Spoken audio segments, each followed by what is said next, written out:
most of you, or some of you, familiar with the story that we told about our first year in the book, Into the Fringe? Well, we're very limited, as Bob said, on time. I could talk the rest of the evening and tell you what's in the book. I would recommend, if you are interested in the full account, and it covers over a year and a half of our first dealing with this. Of course, it had gone on since childhood, as we all discover when you get the trigger. It's time to remember, like they've told us. The memories do come back, and I've tried to fill in as much as I could in the book, Into the Fringe, about those first months of dealing with this. Bookstores carry it. It's a paperback published by Berkeley. It's $5. I said, my friends are poor, make it a cheap book. They did. If they don't have it in stock, they can order it for free. It's not a problem. And they've gone to a second printing, so it should be easily available. I didn't bring them to sell because normally when I come to a conference, I spend all of my time one-on-one with people who have stories I need to hear rather than selling something, so I apologize for not being more prepared. But I'm not going to go through everything. I'm just going to tell you we are so typical, it hurts. We had UFO sightings. We've dealt with the gray things. I don't think they're aliens, but that's a personal opinion. I think they make those out of the fetal material they take from us. We've had the insectoids, both myself as a child and my son as a grown man.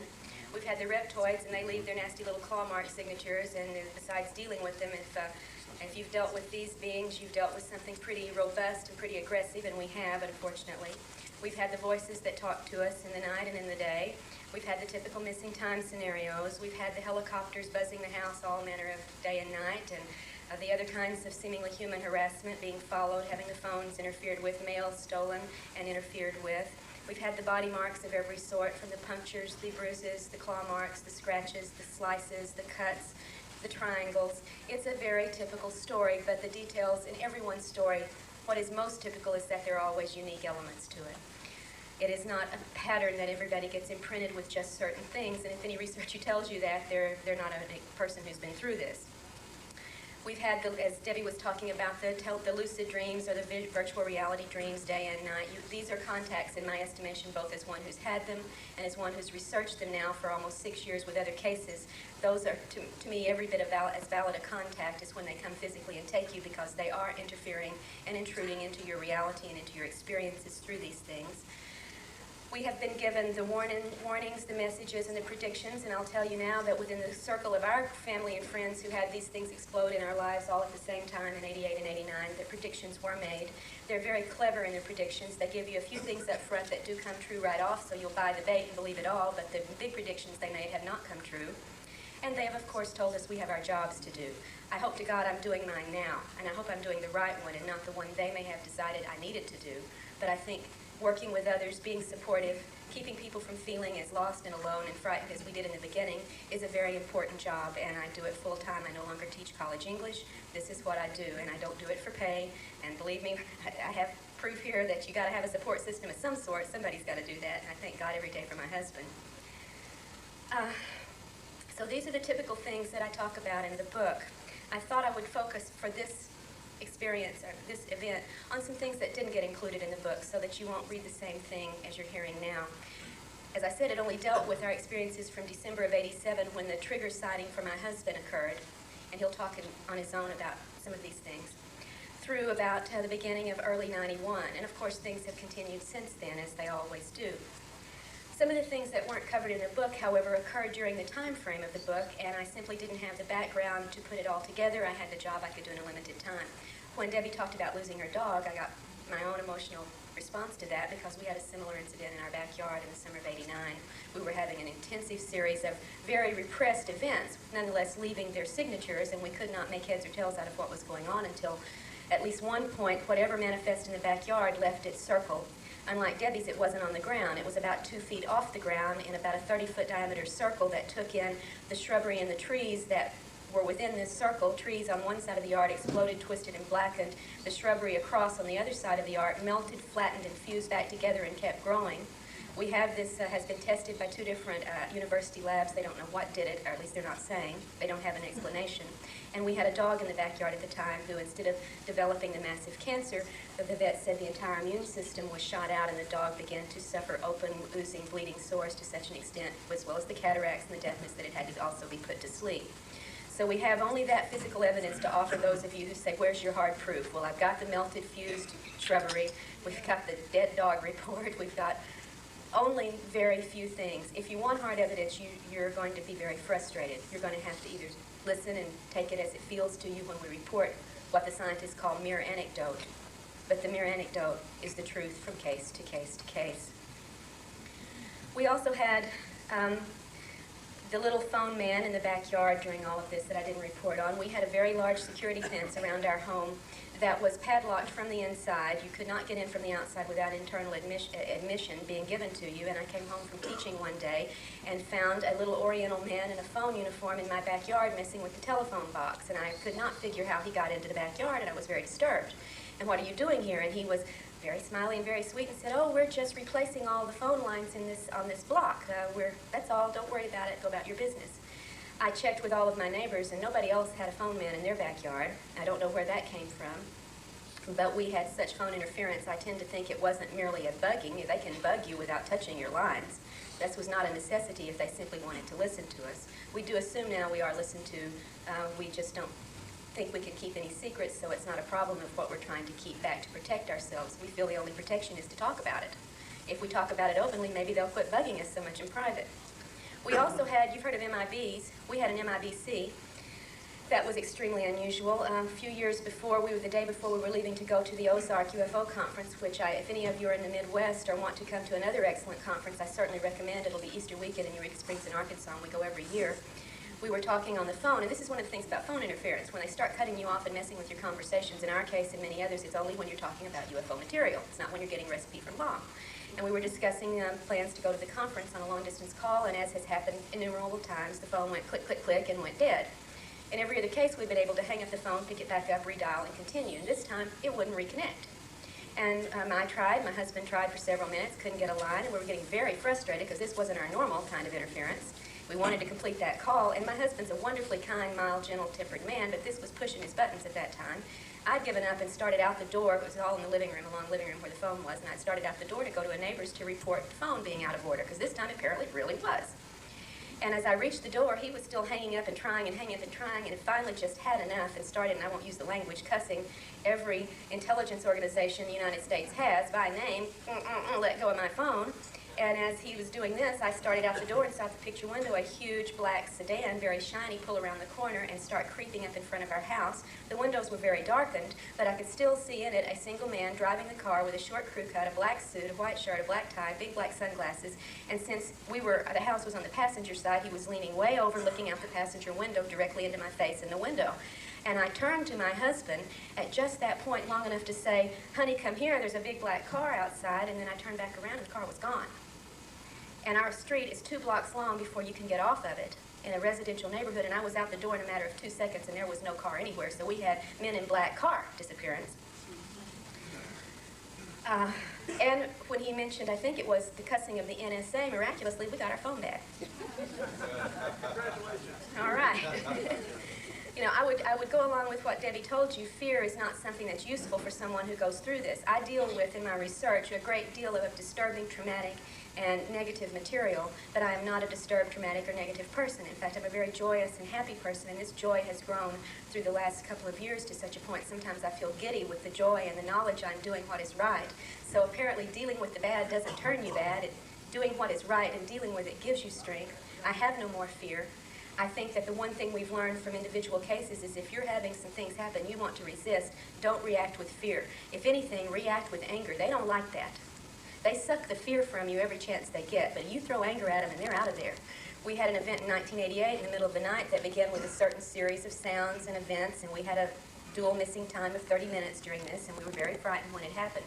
Right after the miniseries, or right during the time the miniseries Intruders was running on TV last year that Debbie told you about, an identical situation at the identical time, 3:03 in the morning, began again with the same series of onsetting sounds and events. And instead of coming out of the bed in great fear, I came up out of the bed and said, boys, you picked the wrong night tonight. I'm ready for you. I'm kicking the ass tonight. And they were out of there. So there are ways to build your own strength if you want to resist. Do not give them fear. There is at least one group within this organization that enjoys and seeks and in fact manipulates the production of fear in us and takes it as we take energy from a battery. And I say don't give it to them. Give them something they don't want. Give them resistance. Also, at the time, I wanted to include a couple of things in the book that were not in the book. that I didn't know about at the time I wrote the book. Talk about repressed memories. Both of us had had things in our past we knew were unusual and unexplainable, but we were kept from thinking about them. This is typical of a lot of abductees. Until the trigger time, until it's time to remember, you simply don't think about the most extraordinary things. They happen and you push them back. I was finally to the point dealing with this where I was ready to tell some members of my family about it, and that's a very hard thing. These are the people who would support you if you've been raped, if you've been robbed, if you've got cancer, and in many, many cases when you've been abducted, they don't want to touch you. So it's a risk a lot of us take when we finally do open up to our families, and I was beginning to talk to my family about this. My son, who's grown and is now a father himself, was the product of a previous marriage, and we decided it was time his dad knew what was going on. And so we called his dad and his wife, who had been married for many years. It was a very amicable situation to come over and talk to them about this. And as we began to go through the things we wanted to tell them, bulb ideas began to go off in my ex-husband and my son's father's mind, and he said, "Do you think that had anything to do then with the time you lost the baby?" And I said, "What baby?" He said, "The time you miscarried." And I said, "What in the heck are you talking about? I was never pregnant but the one time." And he said, "What do you mean?" I said, you're hallucinating. And his wife said, "No, he told me about this years ago." "What do you mean you don't remember? You're the one it happened to." And apparently in 1970, I had had a pregnancy, even though I was on the pill, that I don't recall, and had a night a few months after that where I went through massive pain and hemorrhaging. In fact, my ex-husband said there was so much blood, he didn't even try to clean up the bedclothes, he simply threw them away, but when he went through, there was no fetal material. There was just massive blood, and that I was in extreme pain. I was very upset, and he could not talk me into letting him take me to the doctor or the hospital. I refused to get any help. I have no memory of this. I believe him. I'm not saying he's a liar. It has never come back to my consciousness. I simply have it as a secondhand story of something I went through. At the same time, talking to friends who were living there in the town at the time this happened, and telling them about what had gone on with us, 4 different friends said, "Do you think that's..." 2 different couples I had gone to, 4 friends altogether, said, "That's probably what went on then the time you came to us in hysterics saying you didn't know where you'd been for the last 12 hours. And I said, "What are you talking about? I never did that." And 4 different people confirmed twice in this several-month period of time. I had turned up in great hysterics, very upset, because I had in one case had 12 hours of missing time, in another case 24 hours of missing time, and my great hysteria was I didn't know what was going on with my 3-year-old son when I was missing. I have never recovered those hours either, and I have no memory of that. I just have the words of my friends. So there were many things even that I could have included in that book at the time I hadn't got the knowledge of. And it's true, there are still things that have gone on since the book that unless you go through regression after every event, you really don't recover a lot. And they do keep you very suppressed. You have fragments, as she said, very choppy memories, and even with hypnosis you often get only parts of the story. And the only woman on the planet I would trust to work with us in regression is in another state, so it's very rare we get a chance to do the work. Many things have happened to us that I have not been able to explore. In the last year, well, for a while, after we left Texas, we had one of the compulsions that comes upon abductees that said you must get out of a metropolitan area. You must get to a rural area. You must get your own water source. You must get your own fuel source. You must get prepared to help your family and friends survive. Never been a survivalist in my life. Never lived on a farm. Never done a thing. I was a city girl. But nonetheless, the compulsion was so strong that we worked relentlessly for 2 years until we were able to achieve this goal. And we at that time moved to rural Arkansas and bought our acreage and got our water and got our house, and we're ready now for whatever it is. And the compulsion has certainly left us. When we left Texas, things seemed to calm down a lot, and I thought, aha, it was just that area. We moved out of there, they're going to leave us alone for a while. And we did have peace relatively for quite a few months. But a year ago, October, they announced they were back. And it began in the middle of the day. I was working on a book about another man's experiences that I've written, but I haven't had a publisher for yet. And I was going over the manuscript, and in the middle of the living room, in the middle of the room, a ball of white light suddenly appeared and exploded noiselessly, leaving a golden ring in the room. My dogs, I have 2 wonderful chihuahuas that were there with me. They saw it, I saw it. What in the heck was that? Couldn't figure it out, nothing outside. If there'd been an explosion, perhaps, I was seeing a reflection of. I kept waiting to hear a sound. There wasn't any. It was just a silent, exploding light, and I tended to ignore it. You do tend to rationalize and try to normalize as much as you can. Well, I don't know what that was, but I'll keep working. 5 minutes later, the side of the house was hit by a force that was so strong I thought the side of the kitchen wall was going to collapse. My dogs and I jumped up and ran to this door into the garage this wall was attached to see if a bear or three had come in and was banging on the house, because we are in the woods where there are bear. The garage door was down, closed. There was nothing in the garage. And I said, okay, I get the message. Something's back. As long as all you're doing is flashing lights and beating on the house, I won't gripe. Leave me alone. But from that time on, things began to be unusual. A series of strange noises, so ridiculous I could get you in stitches laughing at them. We had the invisible giant woodpecker in the living room. A conversation we each heard the other say to each other that neither of us said to each other. I mean, little games being played all around, and I was thinking, secondary stuff, fine. I can handle that. I'm dealing with people who have real problems. If it's just noises and woodpeckers and lights, I'm okay. But we also had some new sightings. In October, after this started, we got a call one night. I was cooking dinner for a friend and my husband, and got a call right as I was getting everything on the stove from a neighbor who lives across the ridge. Everybody's got 10, 15, 20 acres, so we're not like next door to each other. And the neighbor called and said, we've been watching a UFO for about the last 5 or 10 minutes. You guys want to come out and have a look? Well, I've got things frying and I can't go, but my husband and friends say, yeah, we'll be up there. And they run up the road, and they did have a sighting of the thing that our neighbors had been watching as it was leaving. When it began, it was about a quarter mile from the house, and I thought, darn, missed it, because I was cooking. Although in my heart of hearts, I'll tell you now, I think UFO sightings are at best a distraction to keep us from paying attention to what's going on the ground. So I'm not one who goes out to look for them. I find we have learned nothing in 50 years of every scientist in every group and everyone in the world measuring and recording and going over sightings. We haven't learned the first thing about what they are and where they come from, so I think it's a big waste of time. But it's nonetheless, you got one in the neighborhood, you probably look. The next month, however, as I was strolling up the driveway along an incline up to the road, my mother-in-law lives in a cottage next to us, not farther from here to the wall from our house, and I was walking the driveway between us. And we have large, tall trees. When you have a thick forest, the trees get thin and tall, and these are pretty tall trees. And utterly silently came something that's the strangest thing I've ever seen. And I'd had 3 UFO sightings before. This was the strangest I'd ever had. It was about the length of a boxcar. It was rectangular like a boxcar. It was about as wide as a boxcar, but about half the height of one. It was brown metallic. It was coming directly above my mother-in-law's cottage over the tree line, right almost above me. I could see underneath it there was a bar dividing, or an indention dividing it in half, like a domino's divided in half. And at the corner of each of the corners of the boxcar, and at each corner of the dividing line, were large amber yellow lights. It was moving about this speed, totally silent, right above the trees, and just kept going. Now, if anybody's had a boxcar sighting, I'd love to compare notes. We had reports of a similar object in northern Arkansas, but I'm in central Arkansas and certainly didn't know one in our area who had seen anything like this. And your reactions, remember Debbie talking about her husband when he saw the light out in the yard, and what he'd do instead of getting up to explore it, he goes to bed? You are under control. Every time something happens, there is a control exerted, so you don't react as you normally would. Now, you'd think somebody who's a full-time researcher and an abductee having a sighting at treetop level over your house, you would run like heck to get it, you would go get your camera, you would go tell somebody, and of course my first few seconds were that response. And then immediately, as if somebody had dropped Valium into me, it was, oh well, doesn't matter. I think I'll continue strolling. And when I eventually turned back and came into the house, I said, well, I could have come and got you. You might want to go have a look. It might still be there, but I don't think so, la-di-da. This is not me, and this is not how I would react. There was a control exerted. We had other incidents through this year that have shown the same kind of suppression of our natural response to things.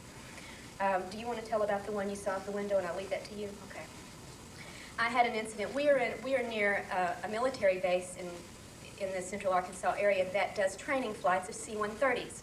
And we know very well what a C-130 looks like and what it sounds like because they come over the area quite a lot. At 1:05 in the morning, I was awakened by the sound of a C-130 that had just appeared to reach the edge of our house area. And my first thought waking up was, I'm calling that Air Force base in the morning, and they're not going to fly these things at 1 o'clock at night over my house anymore. That's too disturbing. Because I had let them know if it was too early or too late at night. Don't do that. We got to sleep, you know. And 1:05 in the morning, really bad timing for this 130 to be right above the house that loud, and I kept waiting for it to go ahead and fly over, and it didn't. And it didn't.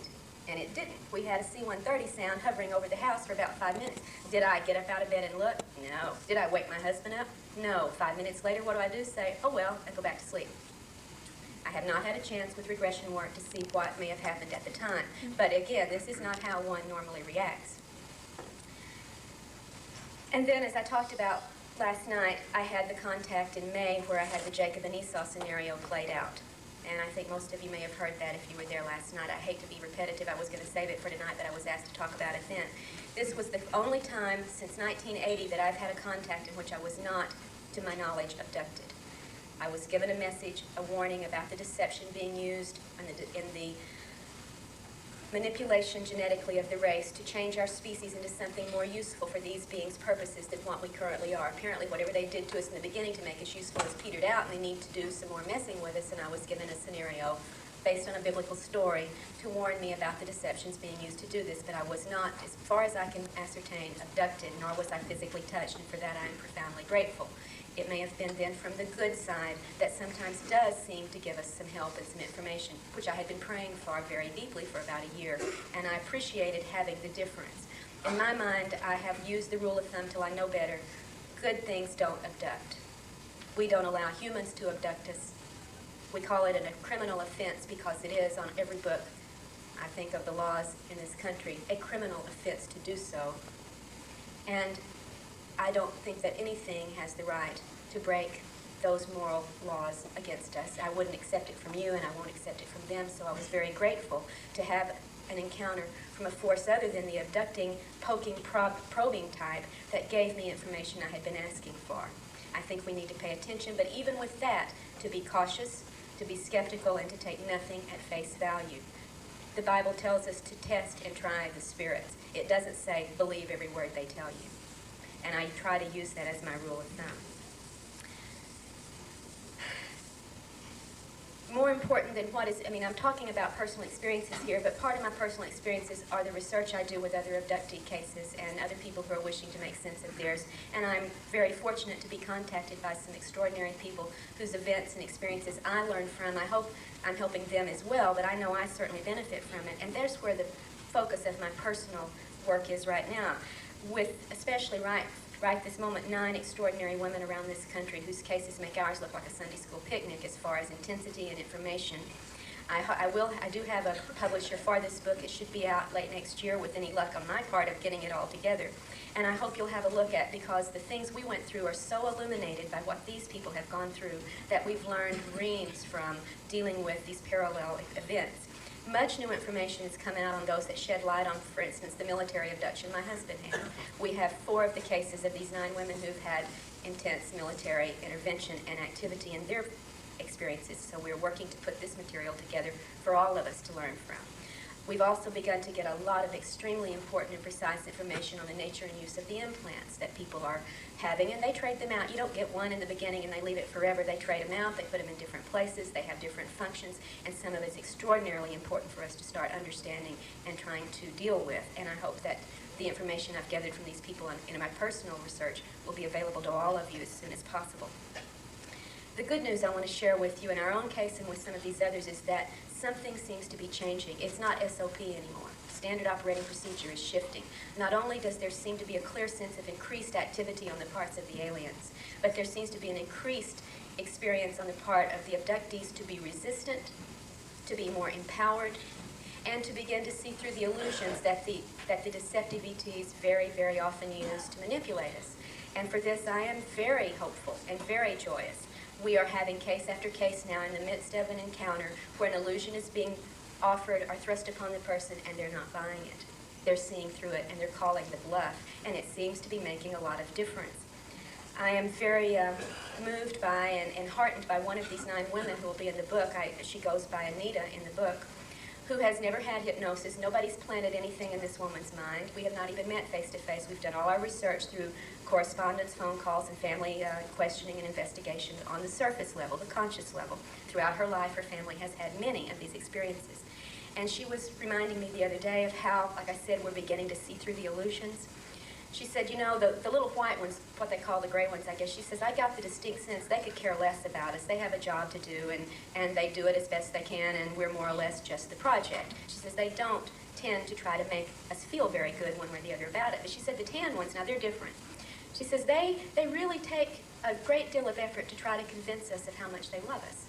says, oh, they can bombard us with love. I mean, shower us with love and get inside us and make us love them back and feel this kinship and bond with them and merge with us, and you are I and I am you and we're all one. And she said the last time they did this with me, I was standing there and one of the tan ones was just beaming this love into me, and she said, I felt so bad for him. I had to reach out and pat him on the face and say, too bad it's not real.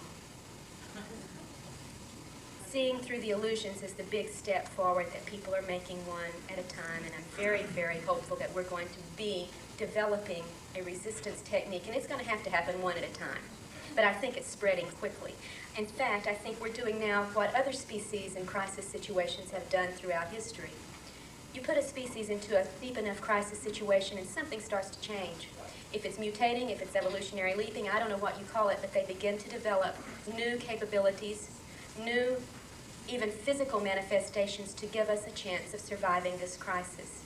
And what I'm beginning to see, I feel I could be very wrong, but I'm going to throw it out there for everybody to watch and test. Test this as you go through other people's experiences and your own and see if you find this true also. More and more I begin to see that this may be the time we're being forced to develop resistance, coping, survival techniques we have not needed in the past. Now, I don't mean to make light of this, but if we have been farmed by this group for eons, it seems to me the cows are waking up. And this isn't going to be pleasant for the farmers. It's not pleasant always for the cows, but it's necessary if we're going to quit marching like obedient blind animals down the path that they lead us.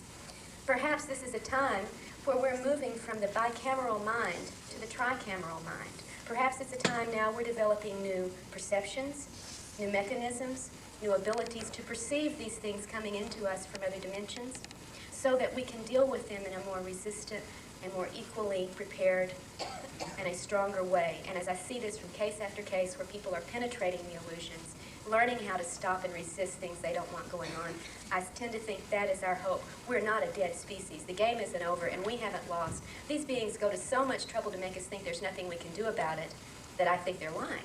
I think they're afraid we will find something we can do about it. And this is where the battle lines really lie at this point.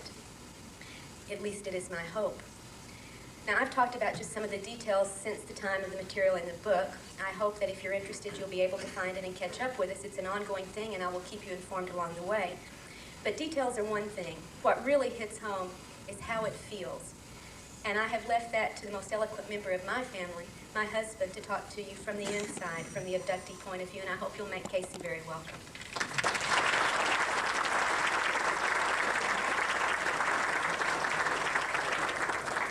A little too tall for that. Thank you, Karla. I don't know how eloquent I will be this evening. It's been a couple of years since I talked to anybody, but at least in a public forum. However, there was a few things that have been happening to us, as she explained, and it began to get on my nerves pretty heavily. And so I thought that perhaps, in agreement with Bob's invitation to come and speak to you, that I would share some of my thoughts and some of my feelings about what's been going on. First, I'd like to give you just a little background on some of the events that she alluded to.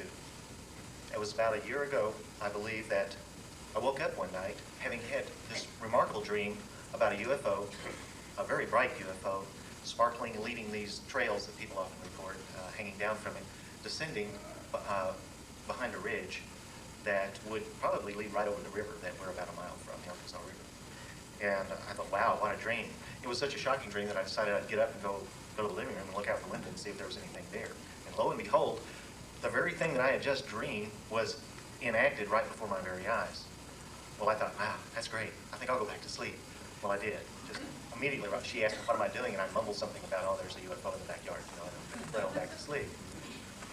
Now, it's not a very good thing to suppress this kind of stuff, to stop looking at these kinds of interactions with our lives. And so when the trigger hit me again in the last week of August of this year, I was driving home right after work, rush hour, 5 o'clock. It was about 10 after 5. I was on one of the busiest stretches of highway outside of the city where I work. It was a 5-lane road. It was 2 lanes in each direction with one of those turn lanes in the middle, the kind that you like to get killed on. And there was nobody else on the road in either direction. Now, this is a big road. I can see about a mile in each direction. No idea where everybody is. Makes me kind of nervous, so I reach in my pocket. I'm still the nervous kind of get a cigarette, and I reach down to get the cigarette lighter and look up in the rearview mirror. Now, remember now, there's nobody around. Well, right on the bumper of my car is a big black Chevrolet. black windows, aggressive as all get out, not making a blooming sound. I didn't hear it coming. I had no idea where it came from. There was no dust out of any driveway or anything where this guy would have spun out to get, and he is less than 3 feet behind me. Well, cigarette lighter then makes its little pop out, and I reach down, grab it, light my cigarette, and look back up in the rearview mirror, and it's gone. I have no idea what that was all about. I said, but I recognize the signs. Something is going on.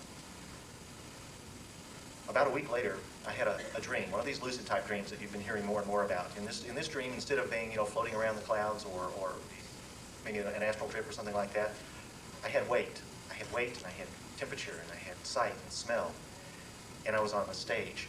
Not unlike this one, but not quite. It was like I was in a cave somewhere with this one really yellow light on me, surrounded by a lot of people or things that I could not see. I was right on the edge of the stage because in the center of the stage there was these acts going on that I couldn't look at. They were grotesque acts between two people, and I felt like I just was getting ready to perform in this act, or I had just finished performing in this act, and I was with it. I don't like talking about this. People might think that I'm a little obsessed, but what it was, there was a young lady from work, somebody that almost everybody at work admires and likes because she's so outgoing and vivacious. But she and I were both stripped naked. We were hurting. She was in terror. She was crying. The terror was so thick in the air that I described it the next morning as being able to reach out and grab a handful of it and squeeze it out and it would drip out of my hands.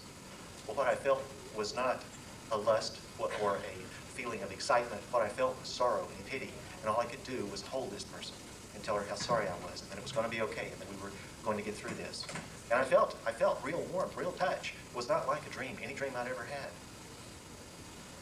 But I kept this to myself because I was not prepared to deal with the feelings that this thing brought up in me. It was about 2 weeks later that I had another one of these kind of dreams, and only this time Karla was with me, and we were the good guys. We were out, we were investigating everything. We had decided we were going to become PIs, and we were hot on the case. We were going after the bad guys, and when I became aware and cognizant in the dream, we were right on their tails. And it was I think a brother and sister, or 2 cousins, or an aunt and uncle, or something like that. But these 2 were related somehow, because we found out that one of them was right out here in the neighborhood, and if we got out there and got her, or got this person, we'd catch the perpetrator of this terrible crime, like good and evil.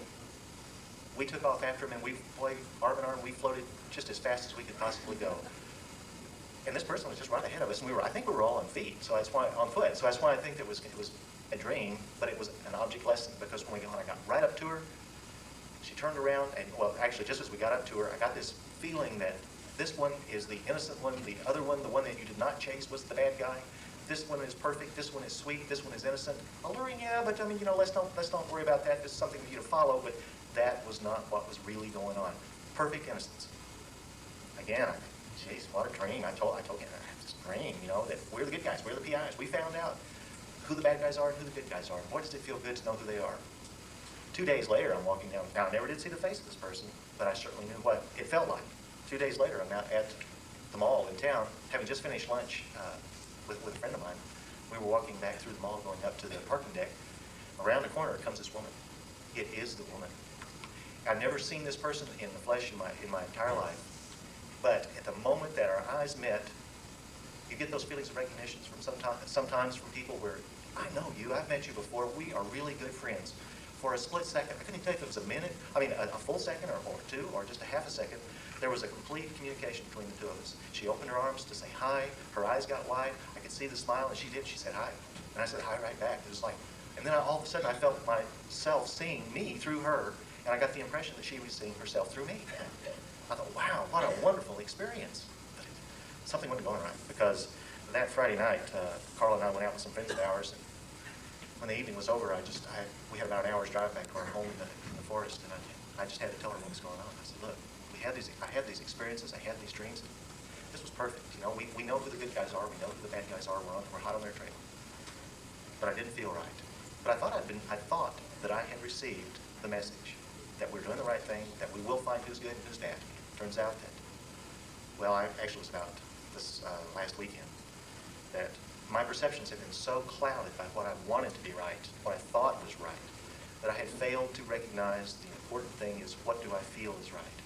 Turns out to me, to my satisfaction, what I believe is that what I felt in caring for the person who was under this terrible duress this person who was so thoroughly degraded and exposed to these awful creatures that the feeling I had was of love and compassion and empathy. That was the right feeling to have. And that it had been offset by this thinking sensation of, well, I know what is right. I think that I've got the answers. So what I did today, when I was trying to get ready for this conference and to talk to you people, I decided how I would approach telling you what's been going on, and to add to what's in the book, and perhaps even tell some of you who don't know what's in the book a little bit of what's going on, is to tell you what I think and what I feel. And I'm going to take you from A to Z, try to keep this a little bit short so that we can continue, if you want to know more, during the discussions. I felt that what I should do was when I got here, was to get a great big letter A and paste it on my forehead so that you'd all know that I was an abductee. I think about that a lot. I think about being abducted quite a bit. I think about the alienation. The things that have gone on to all of us who have been abducted and tried to talk to our friends. I mean, I still don't talk to the folks at work. I like my job. I want to keep it. And I don't think they're ready, even though a few individuals are. I don't think they're quite ready. So what that makes me feel, what the whole thing makes me feel now, on the opposite side of that thinking process, is that I do feel angry. I feel angry at the people who are abducting us. And not only that, but I feel angry at the denial that the so-called thinkers in our society have constantly heap on us. They deny that we see these things. They deny that they could possibly happen. Our religious leaders do not. They just do not want to recognize that we are more than what they say we are. And that does make me angry. I mean, Carl Sagan used to be my hero. I was a science nut when I was in high school. I loved everything the man had to say and believed in him. But he's really upset me here lately. People like that. I think about all the times that I've been beguiled. You know, I think like that dream. That was a positive dream. Man, everything is wonderful. But inside, I feel terrible. That is not right. I was beguiled. I didn't get better. Pain got worse. So I feel betrayed. I feel betrayed by religion, by science, and by these deceptive spiritual forces, so-called spiritual forces. I think about what they do to control us. For example, before I got married the first time, I was held totally controlled, just like the guy that rolls over in bed, and I've done that too, while my soon-to-be fiancé was taken off by the little, I call them reptoid aliens. They certainly didn't look gray to me. It was the middle of the night. They had gray eyes, yellow eyes. But I was controlled. I was also controlled when my 2-year-old son was abducted, middle of the daytime. I was treated to my very own personal California earthquake when I was sitting out behind our house, not being able to get back in the house, while he was abducted. So I think about these controlling things that happen to us, and I feel concerned. I feel concerned not only for my children, I feel concerned for all of us and all of our involvement. I think about the disinformation, the debunkers, the experts, and I feel deceived. I think about the infringement that intrudes on all of the abductees' lives. We are infringed upon. It's not our choice. They do it. We don't ask them to. I haven't seen a document that I signed a couple of millennia ago saying that it's okay for me to come back and do this now. I do remember under deep regression thinking that it's time to get back, that it's time to be with people, it's time to feel and experience again. But I don't ever recall saying, I want to go back and have this thing happen to me. All this makes me kind of feel emasculated because from 11 months old, during my first experience, all the way through my life, there has been this force out there that won't let me do what I want to do. There's a force out there that stays hidden. It hides all the time. That takes away a lot from a person. Think about fear. Well, there for a while, yeah, we did have a lot of fear. I was unknown. I wasn't really curious. I wanted to hide. I wanted to run, but don't feel that anymore. Because what I feel now is that I have an extended family. My fellow abductees, not a finer group of people that I've ever met. Sure, there's some jerks. There's some really nice people. There's some really hard-to-know people. But I feel that we're a family. Think about the gifts that we've all been given. You know, our awareness, the fact that we're not sitting in a closet somewhere, or so tied up in our ABCs or our 1, 2, 3s that we can't think about this. I think about the friends that I've gained and my wife, and the fact that I'm one of the healthier people that I know. So I feel kind of guided to places. I felt guided to meet Karla. I felt guided to be with that first person that I married. But it goes beyond coincidence. It feels like there's some sort of psychic connection here. I do feel, I think that I've been helped, that there are some beneficial forces out there. You know, like, I have a daughter that was born with a heart defect. And for the first year of her life, 3 times a week, I took her to the physician so that she could have an EKG, gave her digitalis every day. For her first birthday, the present was going to be a catheterization to see what kind of damage there was to her heart so that it could be repaired. I was in the service at the time, and these people, they're not bad, believe me. They gave me a compassionate reassignment so that I could be near Walter Reed Army Hospital outside of Washington, D.C.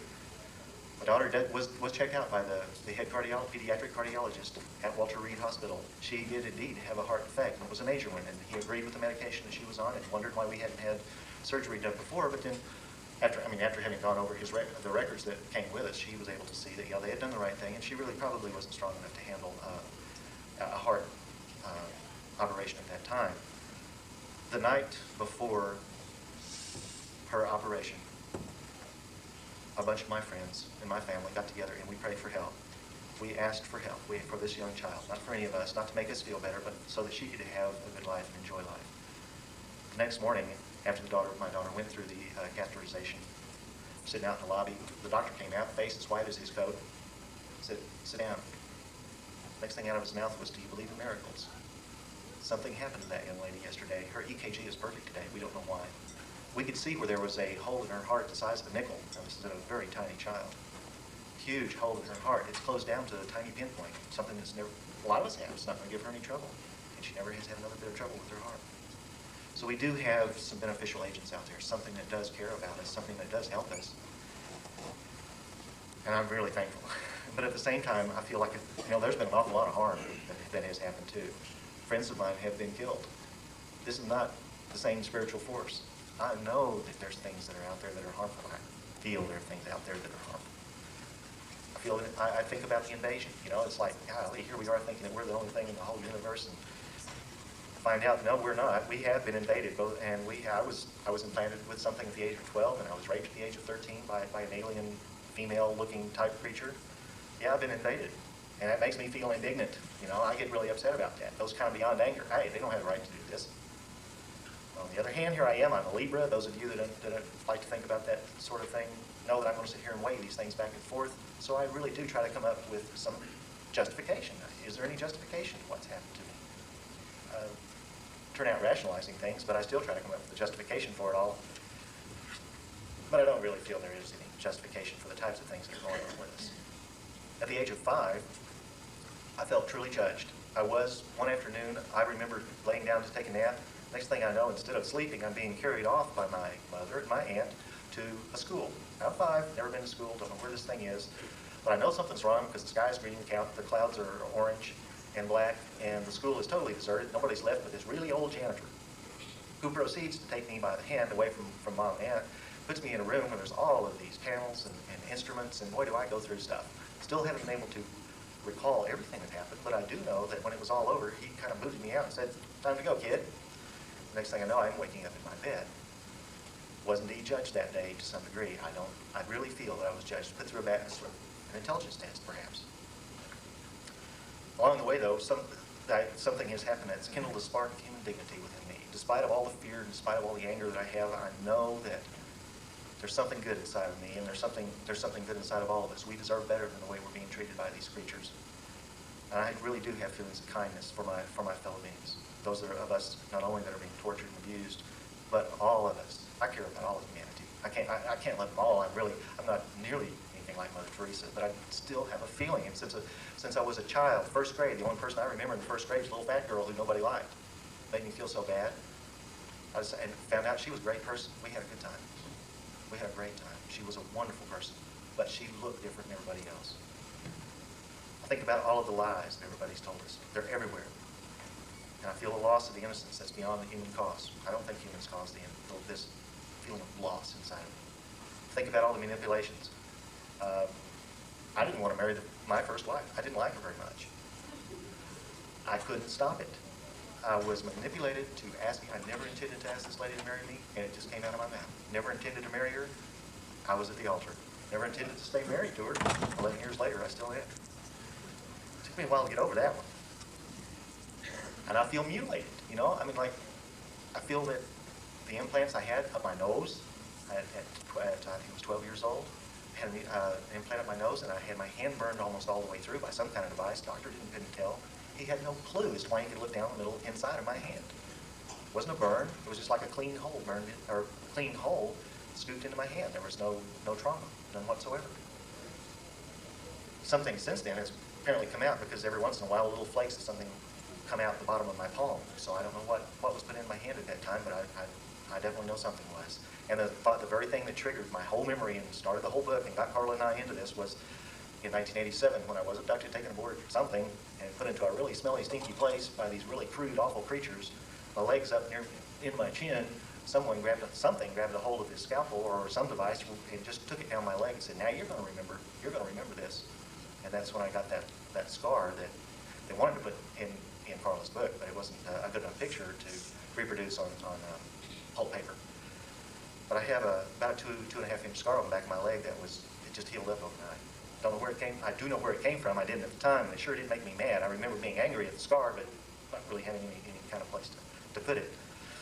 So to get on here, I think about the nature of this phenomenon. I think it's psychological, and I think it's physical, and I think it's spiritual.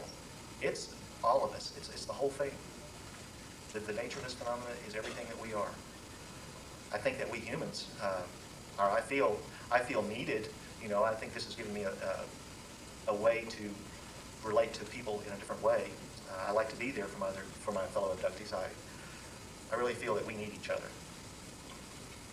I'm going through the alphabet here, if you haven't noticed. I think about the times that I've been opened up to new ideas and possibilities, both natural ideas, good food, clean living, all that kind of stuff. I smoke cigarettes because I don't want to taste good to these bad aliens. Think about the spiritual aspects of it all, and I feel obtruded upon. Some of the feelings that I've had, like the feeling of love for this not so good person, the emotions that I had, that I was left to deal with that. They weren't my own. They were put there, not mine. I feel picked, or I think about being picked because my grandmother, things happened to her back at the turn of the century. They happened to my parents. They've happened to my children. So I do think about being picked, and I think that a lot of people are. Yes, I've got a bunch of Celtic in me, and I got the old Cherokee Indian, and I'm a negative blood type B, kind of rare. I mean, it's a real pain if I need a blood transfusion.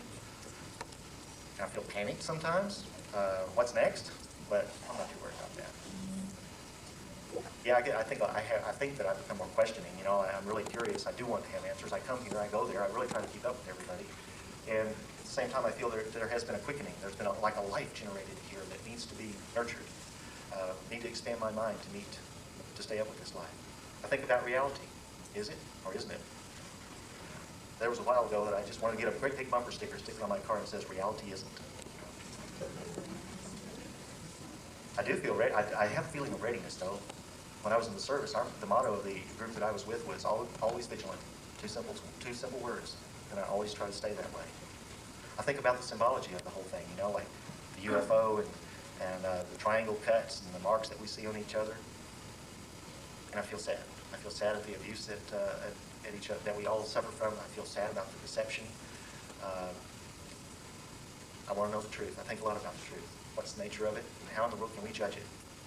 Well, I've come to my own conclusion in that when I try to have feelings of trust. It's a feeling of trust in me. Do I decide? I cannot look at a being or another person and say, do I trust that? Do I like that person? Do I trust that person?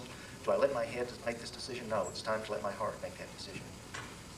I think about the universe, the physical universe, and I think beyond it. And I try to pay attention to my feelings of understanding when those little bulbs go off that say, got it. I think about the vitality of the human race, the physical body and our consciousness and our soul. I feel a lot of it's kind of virtual reality. Reality itself may be a virtual program running in our collective consciousness. I'm not too sure, but I do know that you can change it. I think about wisdom. Number one question is, who has any? The shamans, the priests, the scientists, the lawyers, the doctors, government people, military? No, I think it's us. I think we're the ones that are gaining in wisdom. And I feel a wonder. Sometimes I feel just like a little kid again. Pick up a marble and look in it and see the whole world, floating around there. Your own little universe. Even today, things hit me. I mean, I'm somewhat jaded by the history that of my past, but I still just get these great rushes. I like hearing from you all. Think about xenophobia. Hey, breaking down of xenophobia. I mean, it just would not. I mean, I think I would be surprised, but I don't think that if I saw another creature walk up, shake my hand, or ask me to sit down, or come talk to him, that I would be just totally turned off by appearance. even though I feel x-rayed. I feel like I've been x-rayed physically, I feel like I've been x-rayed mentally, and I feel like I've been x-rayed spiritually.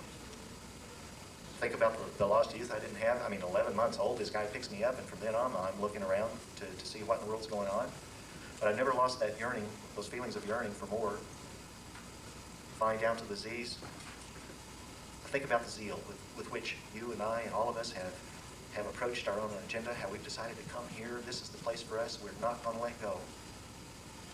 And I'm going to leave you with my feelings of 0 hour. The big one is at that hand? Yeah, I think so. How did we get here? By all the little 0 hours that each one of us have gone through. I really thank you. Do you have any questions?